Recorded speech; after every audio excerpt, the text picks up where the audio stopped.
Hello and welcome back to my channel. Today I'm going to demonstrate how I made my Halloween hat table lamp. It was a lot of fun. Number one, I'm going to show you how I did the wire and the mold. Now I used some 16 gauge bare wire, and I started off by just wrapping some around an object. This happened to be a pen, just to get a round shape. And then I did lots of coils of this so I could get that coily shape. So I use pliers at times and I use my hands at times, and I just wanted to have a whole bunch of coils of this wire. As you can see, it's 16 gauge. Sometimes when you buy wire, it doesn't actually say what it is on it, or it comes off. I usually just, if the label's falling off, I will just write it with a marker on my spool so I can remember later on. And as you know, wire comes in different sizes. I have a macrame hoop that I had bought, and I put copper foil around the hoop itself so that I can solder to it later on. And now I am twisting the end of my coil to it.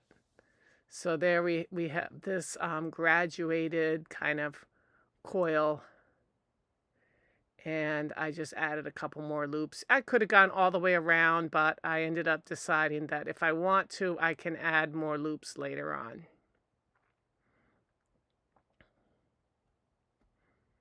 So I bent it so that it seemed like it was about the length and size that I wanted, that I envisioned for my hat.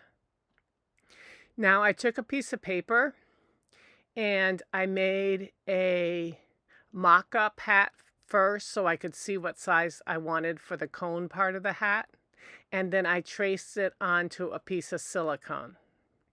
So this is a sheet of silicone that you can buy. I made it into a hat shape, and then I just used some regular stapler and stapled one end together. So at least I started holding it together. Well, I couldn't get the stapler all the way up to the top, so I used some, I guess it was 18 gauge wire, any wire that you happen to have, and I kind of used that as a staple for the top to hold the top parts together. Then I used some normal polyfill stuffing that one would use for like stuffing a toy if you were making one, and I started stuffing the cone that I made. And I wanted to just make sure that my macrame hoop thing and with the coil itself would actually go over this cone that I made. Because basically I'm going to be using this silicone cone as my shape to work on. I used more pieces of wire to kind of use them as staples and hold the hoop in place at the bottom. So that's what I'm doing right now. I'm just using little pieces of wire just temporarily. And then I'm kind of sculpting the wire around. I mean, I have that loopy shape that I did, that coil that I did, but I'm just trying to get it the right size, and I might have extra wire. It's hard to tell exactly what you want. And then I decided that this hat is going to be kind of tilted at the top, like it's falling over.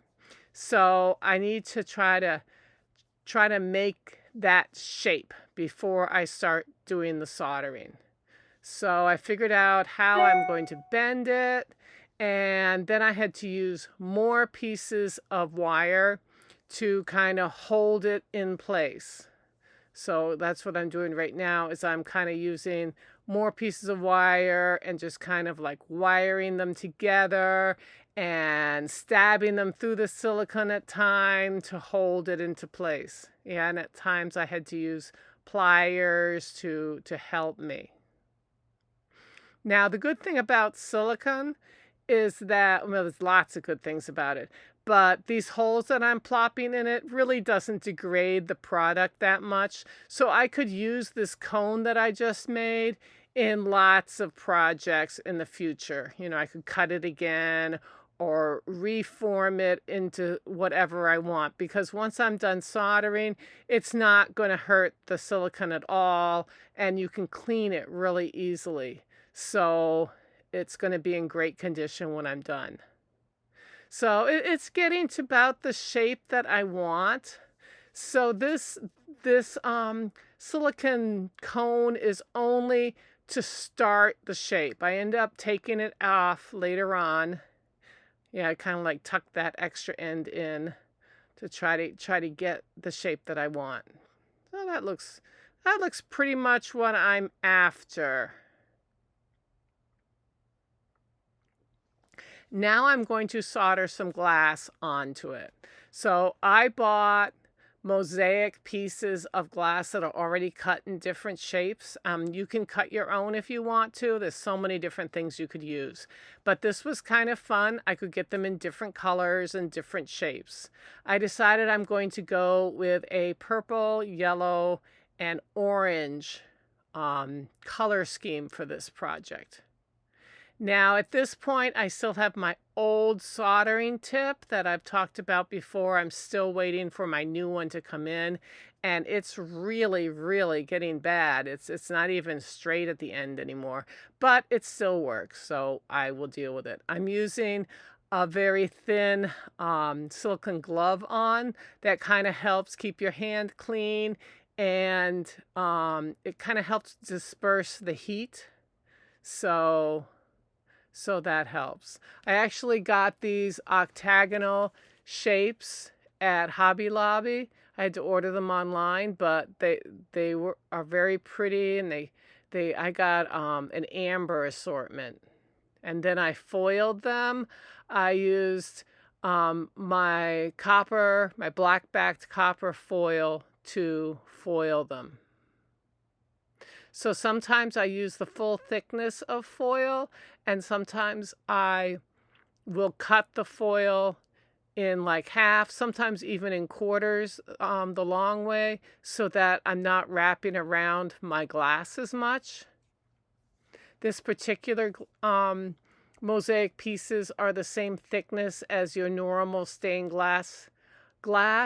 So I usually, when I'm dealing with that thickness, I don't make it thinner, or if I do, I use like 3/4 of a thickness. I won't use a really, really thin piece usually. So right now you can see I'm trying to hold those coils of solder, not solder, sorry, a wire. I'm trying to hold them like where I want them. I want them to look like they are gradually winding around the hat. So when I get to an area that I can solder it to my glass pieces, I do. These right here are flat marbles, sometimes they call them. Like, they're not round pieces of glass like a sphere. They're flat on the bottom. So you might want to look up flat marbles, or sometimes they're called globs. So they come in different colors. The thing is, sometimes the glass is actually like colored glass, not like, these are like light purple. So you want to get a brand that is like purple all the way through, because if you buy some that are painted, then the heat from the gun is going to start taking the color off of it, and when you scrub them to clean the flux off, you're also going to find that some of the color will come off. It's really kind of hard to tell which ones are better than others. Sometimes they will actually talk about in the description that, my glass is better than others because it's not painted. And that's like a really good hint that you're going to have really good glass that's going to be that color all the way through. And if you find a brand that you really like, you could buy other other colors of the one that you got, and that probably would have the same quality that you got before, but not necessarily. It's kind of a, you know, a luck of the draw. You're seeing I'm using pins to hold some globs in place. That's another great thing about having silicone and having a mold like this, is that you can stab it with either push pins, or these are just straight pins that you'd use to sew with, and you can stab it right into your mold that you made, and it'll help hold them in place while you're doing your soldering. Now, make sure when you're doing this that if you have any of those wires that you use as kind of staples to hold it in place, that you take them out as you go. You can't, well, you probably shouldn't solder them in place, because you're not going to be able to take your mold apart. Right there, there's a staple. I think it looks like right there. That's another thing. You don't really want to solder to, you know, if you use staples, you don't want to solder to the staple. You want to make sure that you can take this mold apart eventually. So you got to keep that in mind as you're going. And yes, you do end up, a lot of the work that I do end up with I use a lot of solder. You can see on the right side of the screen right there is a cup there, a glass like bowl with lots of looks like really crummy pieces of solder in it. Those are little scraps of solder. And yes, you can reuse your scraps of solder. So I don't throw away any solder. Not only is tin lid solder extremely bad for the environment, it's expensive. You can also just use it again. If you have a glob that falls off your project, just, you know, use it again.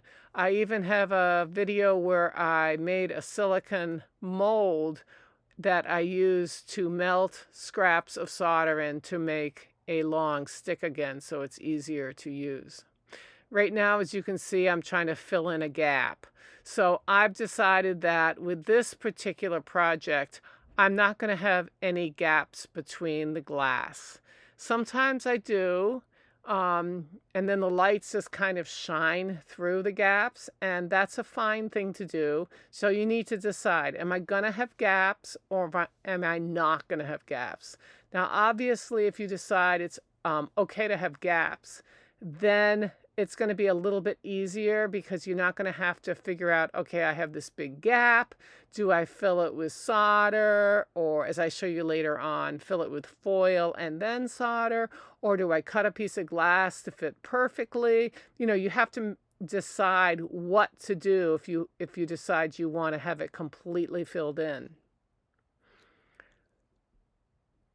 These little squares I'm using right now are also mosaic tiles. You can get them in all different colors, and they're usually 1 centimeter by 1 centimeter, and they're very symmetrical. I mean, as far as they really are pretty much accurate. So if you buy them, they're line up very nicely. They come in triangles and diamond shapes and long rectangles and squares.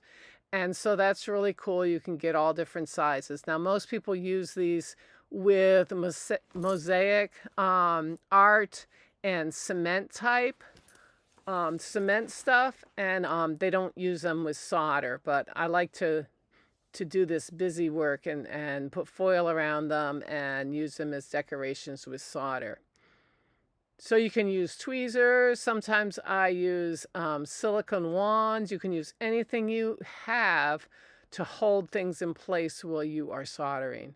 You may have noticed that I used a clear washer underneath, because my mold isn't absolutely perfect. So sometimes I have a gap. There it is. A gap that I need to like hold the piece of glass a little bit higher than just flat on the mold that I made. So I have a bunch of silicone washers that people would use, I don't know, for plumbing or doing other things like that. and they come in different thicknesses and different sizes, so you can get a bunch of them, and then you'll have a whole bunch of different things to choose from. Sometimes I even cut them in half if I need to fill a gap temporarily. So that's really handy. I also use scraps of silicone that I happen to have from making other things, and I might fold these scraps in half, whatever works. Silicone, again, is just very handy because it won't heat up that easily. You'd have to have a higher temperature than what we do for soldering, and it'll clean really easily. So you can use them again and again, and you can also stab things like push pins or straight pins through it and hold things in place. So I decided I'm going to make a whole bunch of orange squares. And then I'm like, okay, well, I'm going to keep on making these. And basically, I'm going to be deciding what to do as I go. So as I said before, I'm going to use yellow, purple, and orange as the color scheme for this. And so the next row, I'm going to have to go, okay, the next row is a little bit smaller, so I can, there's going to be less pieces in that row. So if I have something that's one of those colors that I maybe don't have as much of, I could decide to use that piece of glass for the next piece. For this, I took the silicone cone out of my hat and then wash the whole project. Kind of like, when people sew, they say you should spend as much time ironing as you do sewing. Well, in a way, with soldering projects, you want to spend a lot of time washing your project so that the flux doesn't stay on it very long, and it's easier to work with if you don't have a bunch of yuck and flux and stuff. What I'm using right now are mosaic rectangles. You can see I made a few different rows of those orange squares, and now going across the top, I decided I had these pretty yellow glass rectangles that will fit nicely, so I am putting them on. That yellow thing in the top right corner that you can see is my exhaust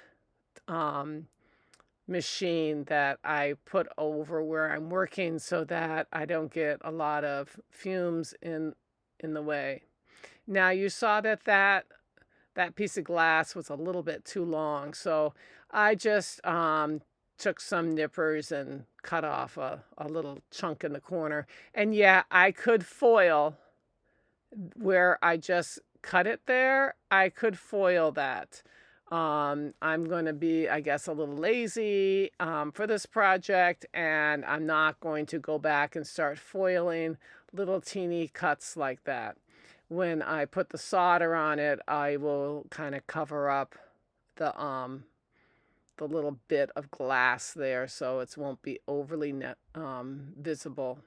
So anyways, my exhaust fumigator thing, I have attached a dryer hose to the back of it, and the hose goes out the window. So I'm not worrying that much about breathing in harmful fumes. You can see that the next layer after these rectangles were purple circles. So that's what I worked on for that one. What's holding this together right now is a piece of cloth. So I sometimes will put in cloth because it won't, like an old dish rag or something that's cotton that won't melt easily or burn easily. It's a great thing to put inside my projects to help hold them temporarily. Now, I wouldn't want to use that at the beginning. I really like the cone that I made because the cone had it really helped hold it in a perfect circle. graduated circle as it went.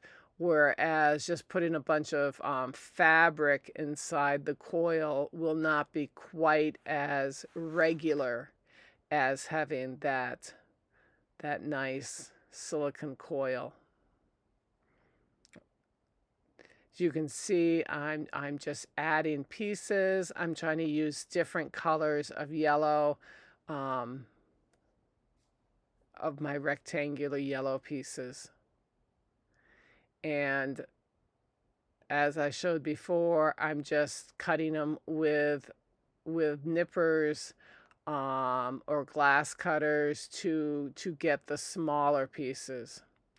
Now I've decided, as I told you before, that I am going to fill all these spaces between things. One way to do that is you can cut a piece of glass that's going to fit just right, or you can fill it with solder, or you can fill it with foil and then solder it together. So this piece right here, I am nipping here, nipping there, and getting that shape, that octagon, or is it a hexagon? I guess it's a hexagon. It's only 6-sided. But anyways, I'm getting that to fit nicely in that space.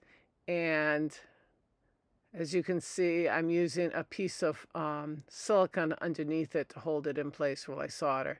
That's another thing that's nice. If you have a gap and you're trying to fill that gap with solder or put another piece on, like I'm doing right here, if you put a scrap of silicone underneath it, like between your fabric towel thing and your solder, again, that's going to help.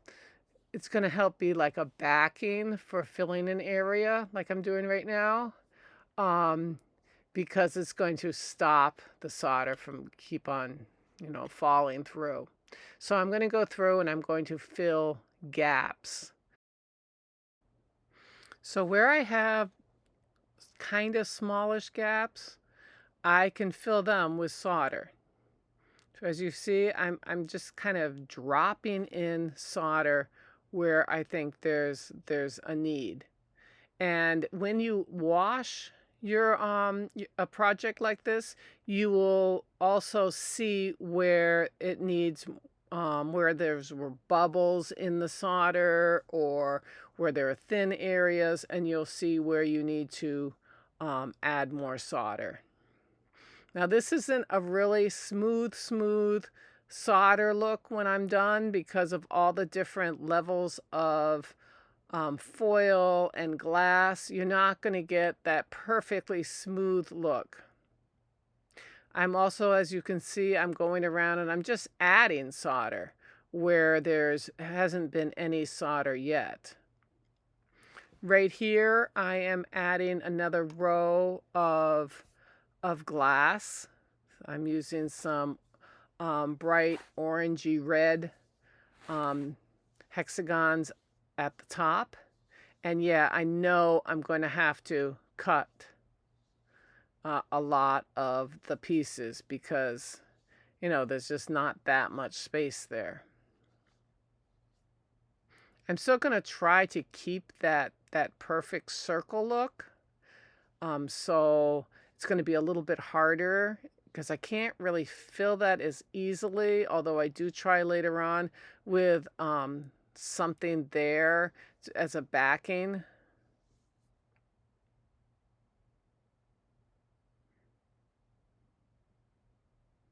So I'm going around, I'm going to add another piece right there.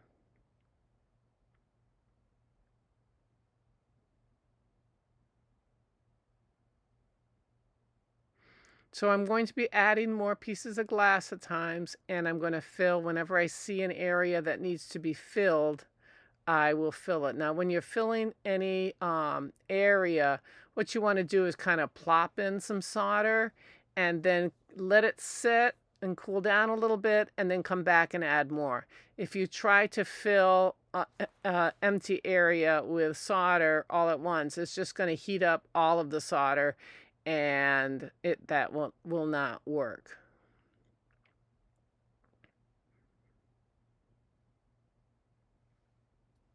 Now I'm using translucent glass in this project because I want to put LED lights on in the inside. Now if I wasn't using, if I was not going to use LED lights, then I wouldn't have to be quite as picky about what glass I'm using. But like when I bought these hexagon shapes, there was a lot of colors that were not translucent, but these, I wanted translucent ones. Now I'm going to use copper foil in the larger gaps, and this will also help when I had areas where I had to cut the glass to make it fit the right size, and I didn't foil it, but it's looking pretty bad, and you can really tell that I cut it. So right now I'm going to add the foil that I would need to. Now, of course, I had to wash my project completely, because if you don't wash it really well, the foil will not stick to the glass and the solder. So warning, make sure you really scrub it and put soap on it. I usually use some kind of Dawn detergent to spray and clean my my project. Now, while I'm putting the foil on, if it doesn't stick perfectly or if there's little gaps, I can probably work on that when I solder. So the solder is going to help hold it in place also. And I'm going to be using a fid or some kind of tool to smooth down, to burnish down my foil so that it's going to stick as good as possible. Now remember, with foil you can bend it, and so I could kind of like make it work around those shapes, which is really nice. So if I use foil to fill these gaps, it's not going to take as much solder to fill them, and it's going to be faster when I am trying to do the soldering, because I will have some of the gap already filled. Now, even though I tried to clean the glass really well, it still doesn't stick quite as well as it did originally. And I'm not wrapping around glass, so it's a little bit different than your normal foiling at the beginning. So I'm kind of like bending around things, and then I'm using that plastic fid to kind of like push the and wrinkle the foil around the circles, using my nails at times. And sometimes it just doesn't stick at all. Look at that, it doesn't stick at all. And I can get away with that when I start soldering. My new tip came in. Yay, raw.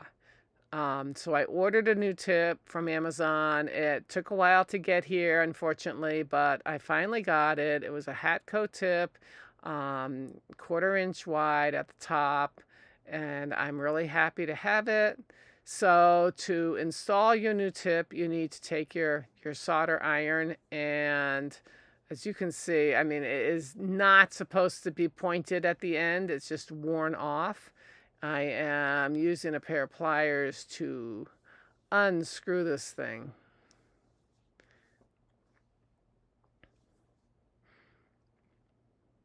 And you can see it's really in not good shape.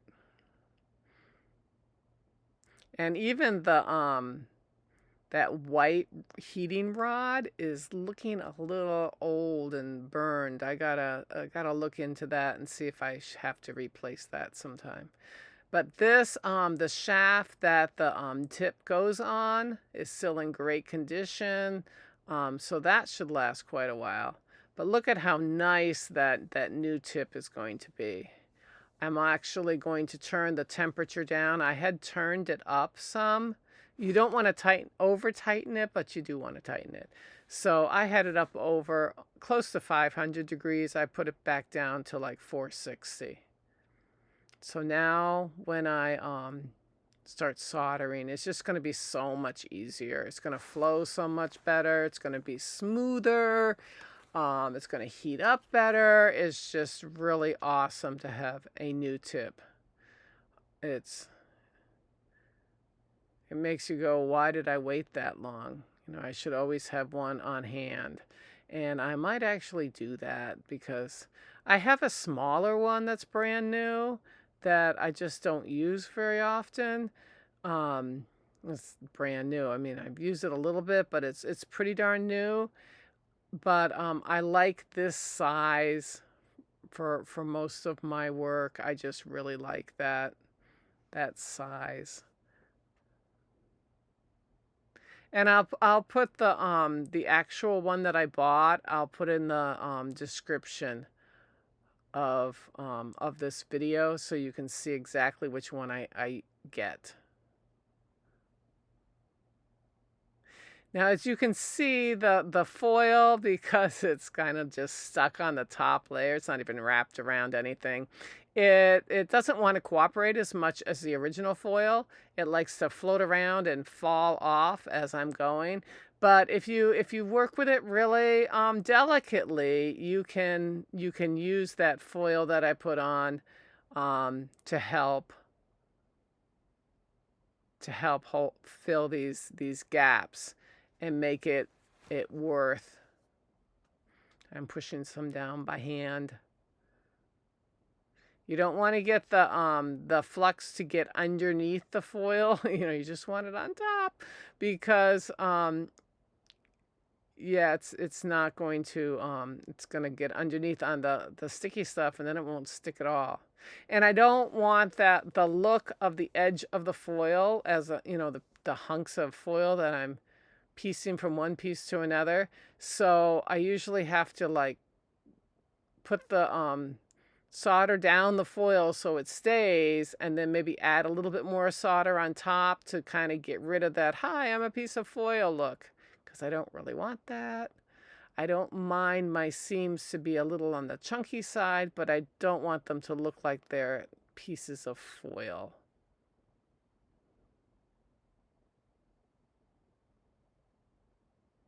So it's kind of a touchy look. You got to keep going around and very delicately adding foil to it. I mean solder to it.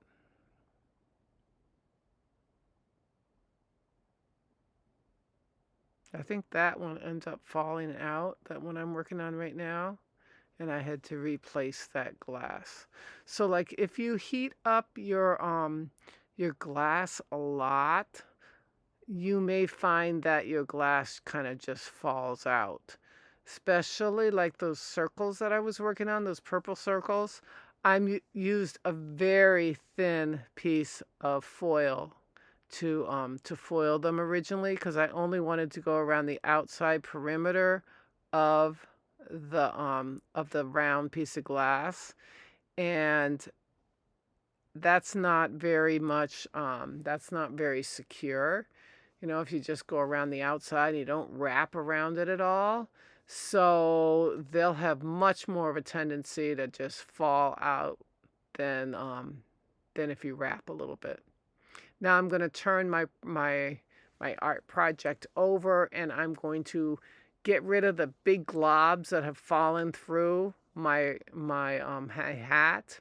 And I'm also going to, and you can't really see very well, but basically what I'm doing is I'm knocking loose big pieces of glass.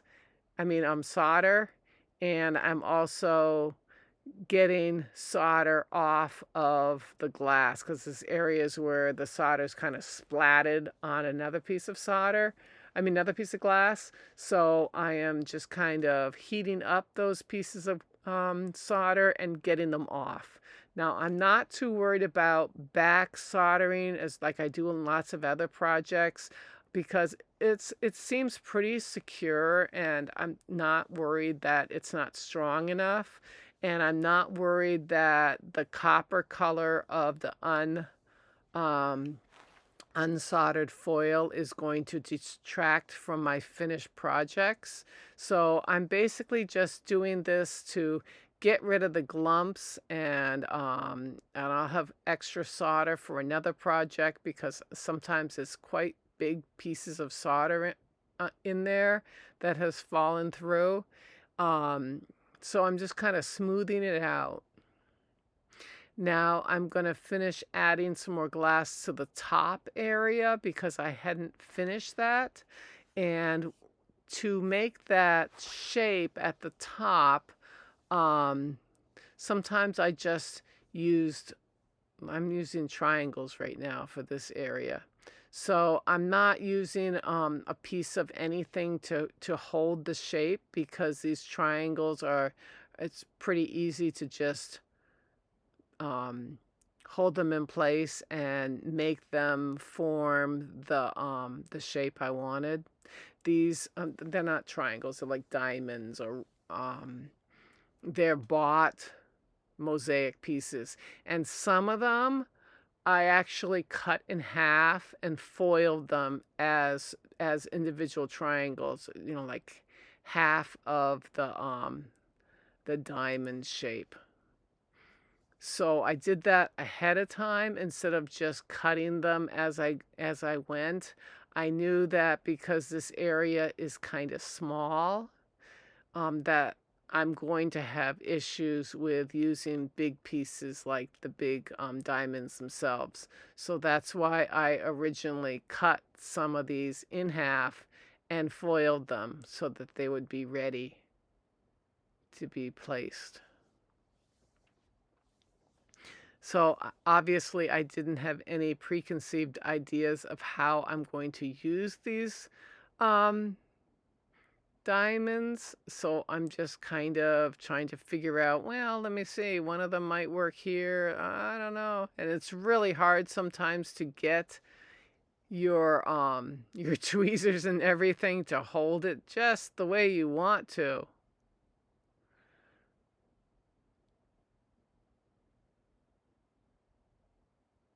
And even though they were kind of symmetrical diamonds, once I cut them in half, they weren't perfectly symmetrical triangles. So, sometimes if you tilt them one way, they'll fit better than another way. But usually I will make a whole bunch of whatever these shapes are that I want to use so that I have a bunch to choose from. I don't want to have to go and foil more stuff while I'm doing a soldering part of my project. I like to be able to, once I decide I'm going to solder, I like to have a whole bunch of the pieces that I can choose from. You might notice that that one just fell right inside of it, so I had to find another piece. But you may notice that some of them will be slightly different than the next one. Now, I couldn't hold that very long because those were pretty thin silicone gloves I'm wearing, but I could hold that long enough to just kind of tack it in place. Of course, getting the back inside of a project like this is a little bit harder than the outside, so this is going to be a little trickier to try to find pieces that will fill that gap and that I can actually hold in place.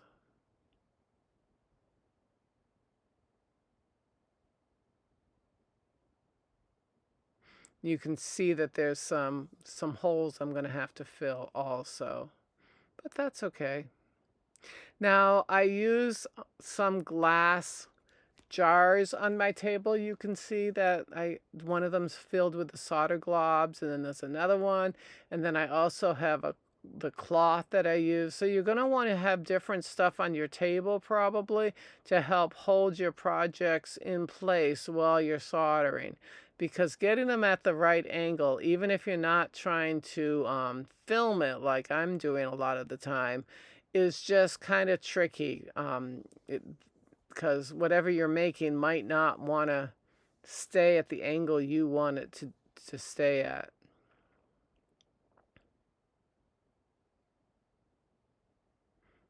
So I'm trying to fill some of the gaps as I'm going and trying to smooth it out because, as I said, my soldering's not, perfectly smooth for this type of project. But as I'm going, I do try to smooth it out here and there when I can. Again, if you heat it up too much, it will, the glass itself will get loose. So there's always that question. Now I put a silicone glove in my up in the spout of this to try to make that nice cone shape again, because right now I'm going to be using weird irregular globs of this pretty orange glass. And these are you could see there was a little cup of them there that I've foiled. Now that the foiling of those, you're using like maybe an eighth of the width of a normal piece of foil. So they're very, very thin strip of foil wrapping around them. And at times they will just kind of fall right out of their nice foil as I'm working, and I have to put another one in place because the foil is so thin that there's not that much to hold it in place. You can see right there, there's one of them fell apart. And so if it falls apart, I heat it up again, take that piece of foil off, and then just put a different one in. And I can take that old piece of glass and just clean it really well and then foil it again and use it. So I'm not like going to throw away the poor little piece of glass that got rejected for this project. But I'm not going to be able to use it today unless I want to stop and go clean it.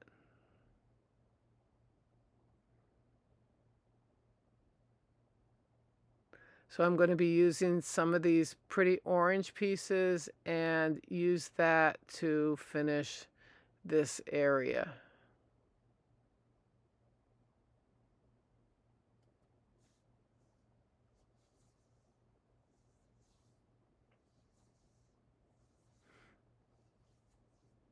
Now, one of the reasons I'm using this is I didn't have a lot of very small orange glass that I could use. Now, I decided not to use crystals for this. If I decided to use faceted glass crystals, yes, I have lots of faceted glass crystals that would have looked very nice.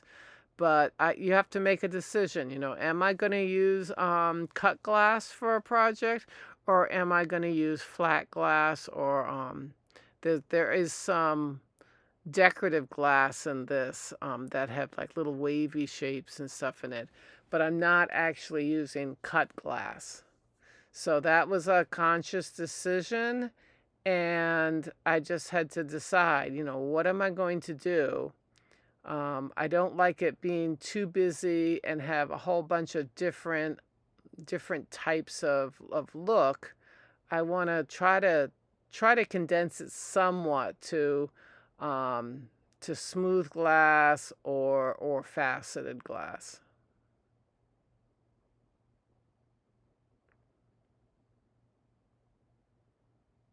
You can see at times I use like little globs of solder that happen to be on my project, on my table. And sometimes I use a new piece.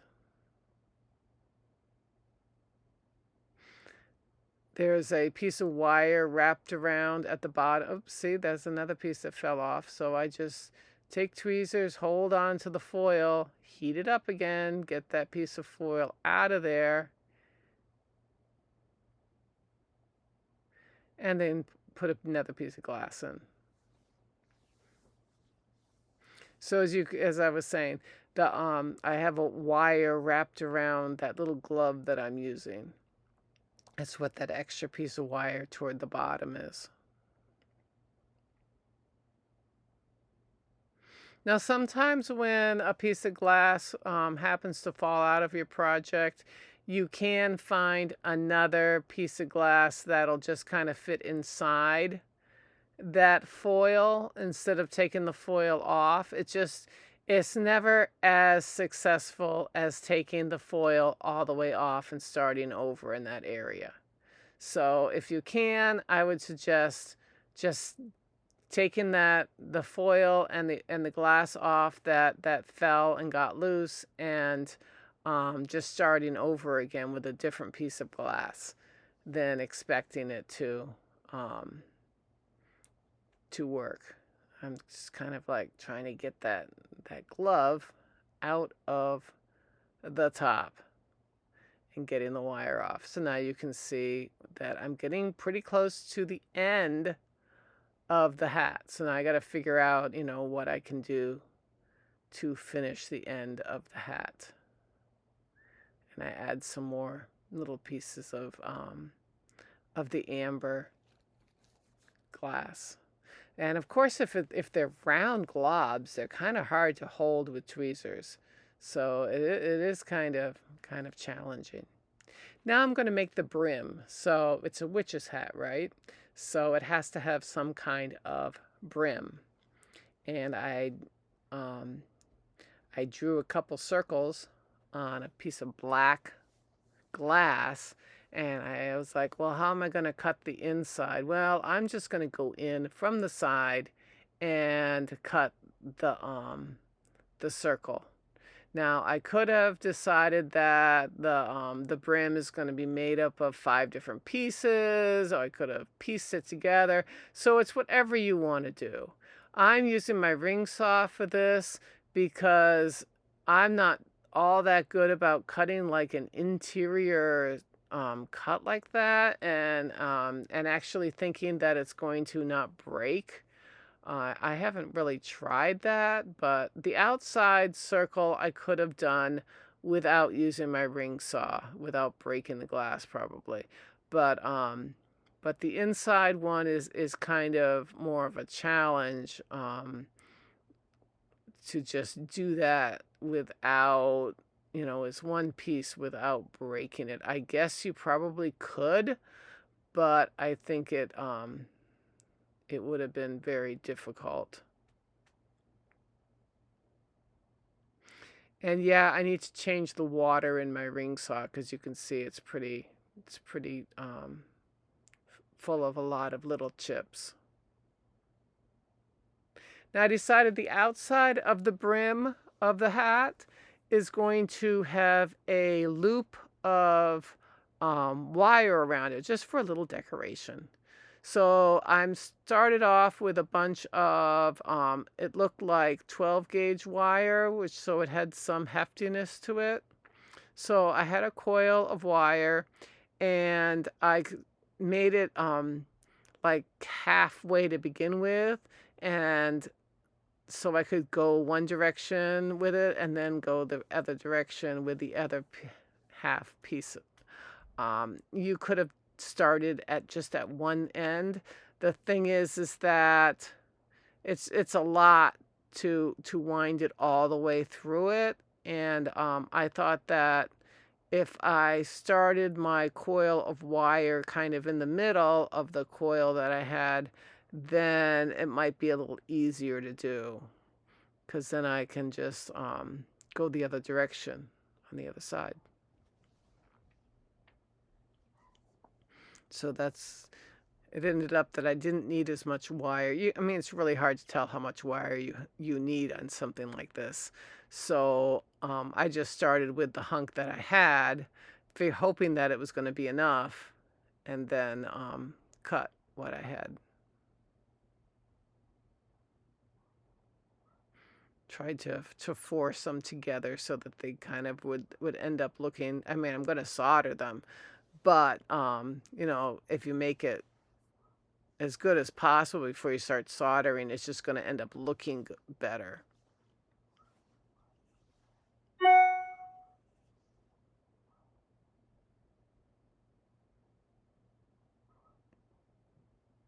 So I really like that look of having the coil around a hoop like that. I do that for many projects. So I made sure that my circle did in fact fit inside my my hoop that I did, so that I would be able to solder it together. And I decided that seam, I was just going to put a piece of of foil right on that seam.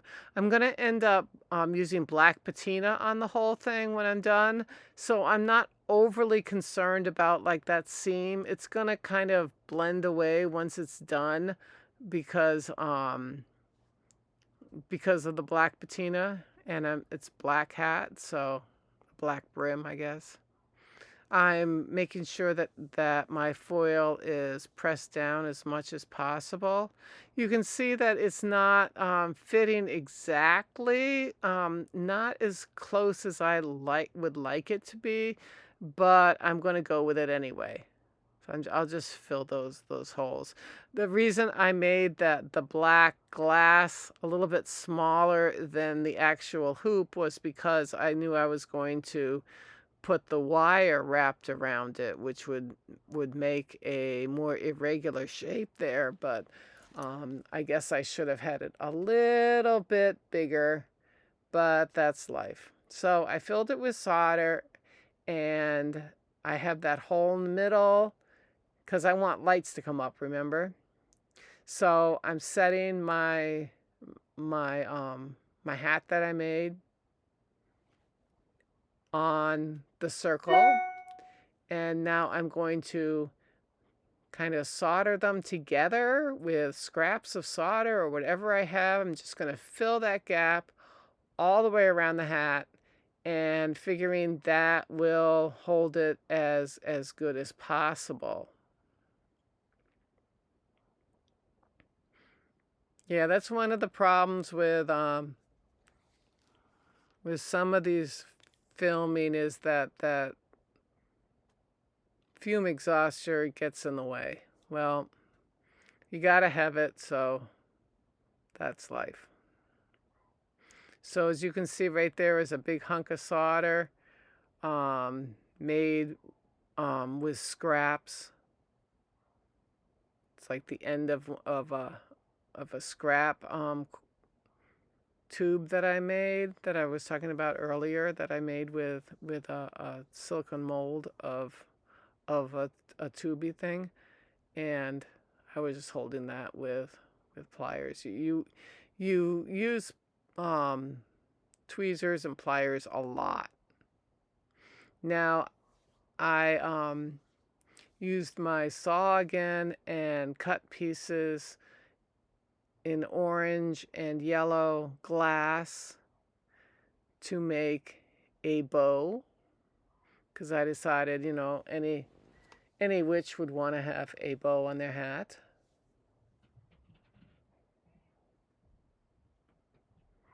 Trying to figure out how I can hold this properly. What looks the best? There, I got it. Okay. Tack it in place. Add solder to it.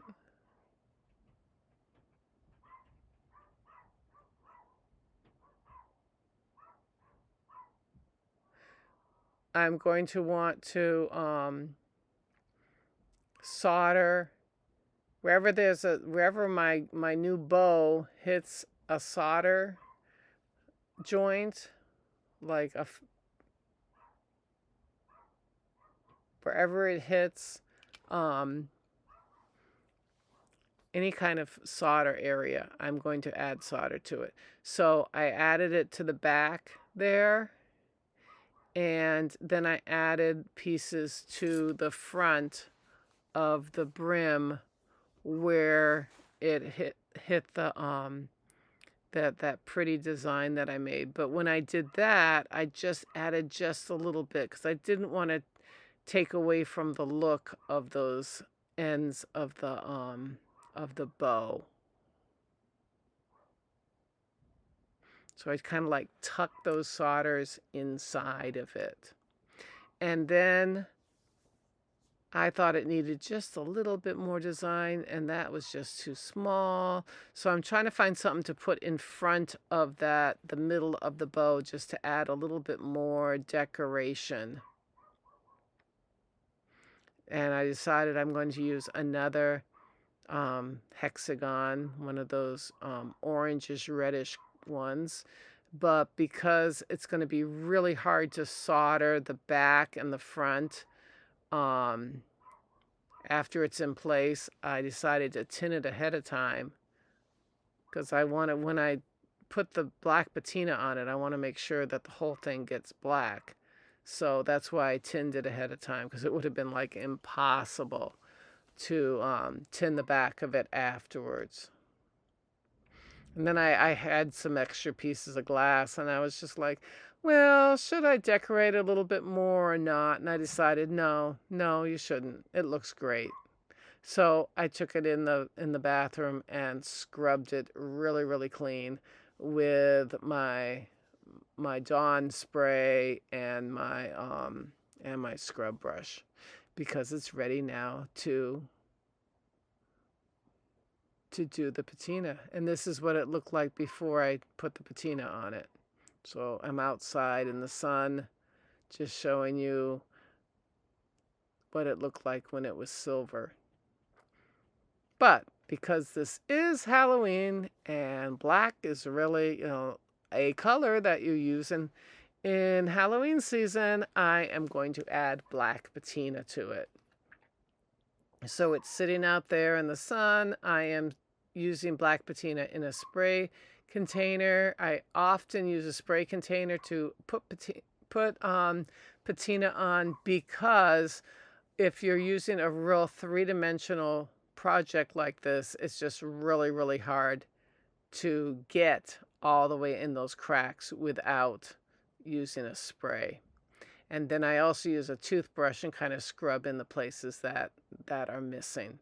And here it is before it's lit.